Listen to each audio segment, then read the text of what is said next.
수년 동안 더 많은 일을 하면서도 자유가 없었다. 우선시 되어야 하는 행복과는 거리가 먼 삶을 살아왔다. 성공에 가까워지기 위해 장시간 일해야 했고 가능한 많은 일을 처리해야 한다고 믿었다. 그러나 내게 남은 것은 더 많은 일뿐이었다. 에너지와 열정은 줄어들었고 가족들도 지치게 하며 경제적 진전도 없었다. 끝내 건강마저 위협받으며 나는 이 모든 것이 잘못되었다고 느꼈다. 불행히도 대부분의 사람들은 하루, 몇 주, 몇 달, 몇 년, 때로는 평생을 보내면서 특별함과 중요함을 잊은 채 생을 마감하기도 한다. 그야말로 끝없는 다람쥐 쳇바퀴 속에서 말이다. 이제는 단호하게 잘 봐. 이곳에서는 네가 온 힘을 다해 달려야 제자리에 머물 수 있어 라는 말을 거절할 때가 왔다. 그리고 그때는 바로 지금이다.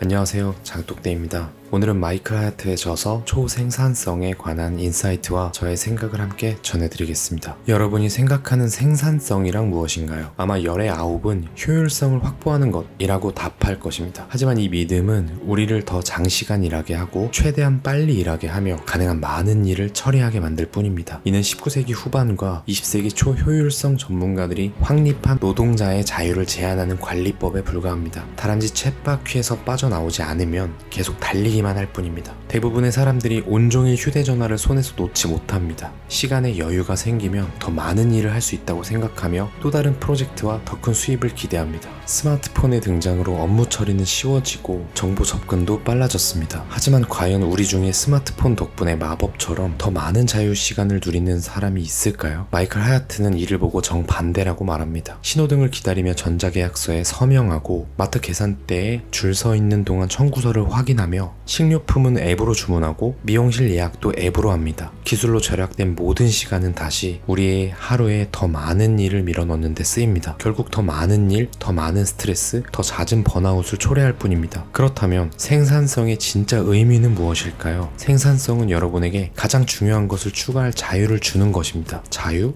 우리에게 자유라니 먼 나라 이야기 같기도 합니다. 하지만 이 자유에도 여러 종류가 있습니다. 첫 번째, 집중할 자유. 지난주를 돌아보면 얼마나 많은 시간에 일에 집중했는지 기억해보세요. 정말로 일에 전념한 시간이 얼마나 될까요?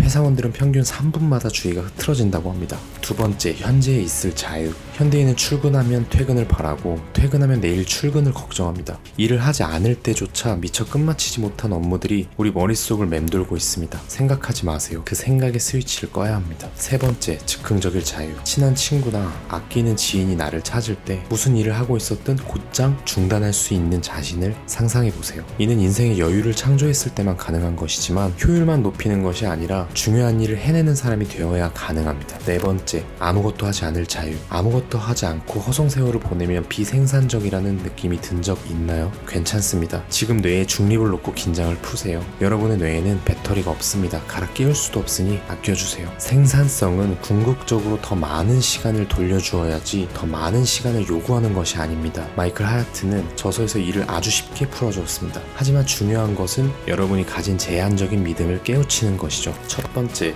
시간이 모자라다. 모두 일주일 168시간을 가지고 있습니다. 그런데 다 입을 맞춰 얘기합니다. 시간이 모자라다. 자신에게 말하세요. 적어도 시간은 충분하다고. 두 번째, 나는 체계적이지 않다. 이런 믿음은 버리세요. 문제는 집중입니다. 집중해보자 라고 말하세요. 세 번째, 내 마음대로 할 시간이 없다. 이 믿음은 최악입니다. 여러분은 외부의 힘에 휘둘리며 삶을 떠도는 수동적 개체가 아닙니다. 통제받는 시간 외에는 여러분이 통제할 수 있습니다. 네 번째, 생산성이 높은 사람들은 그렇게 태어난 것이다. 생산성은 누구나 발전시킬 수 있습니다. 이것은 제 경험을 바쳐서 자신합니다. 다섯 번째, 전에도 해봤지만 소용없었다. 방법이 잘못된 겁니다. 방법을 찾으세요.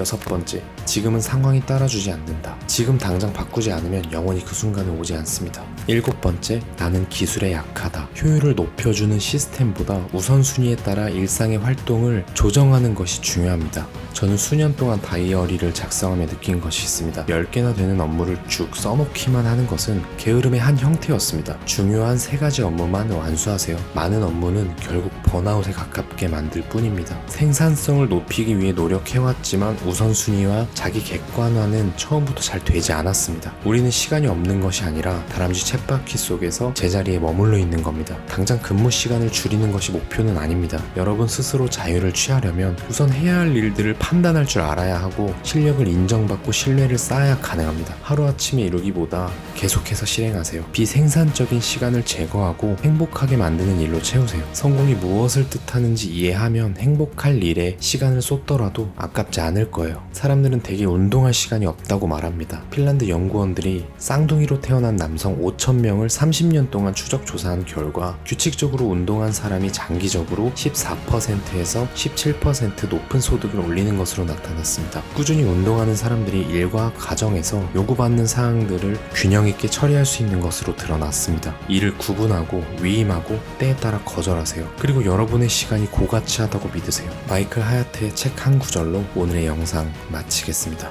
감사합니다. 행복을 살 수는 없지만 시간을 되찾을 수는 있다. 그리고 그 시간을 되찾는 것은 행복을 사는 것과 다를 바 없다.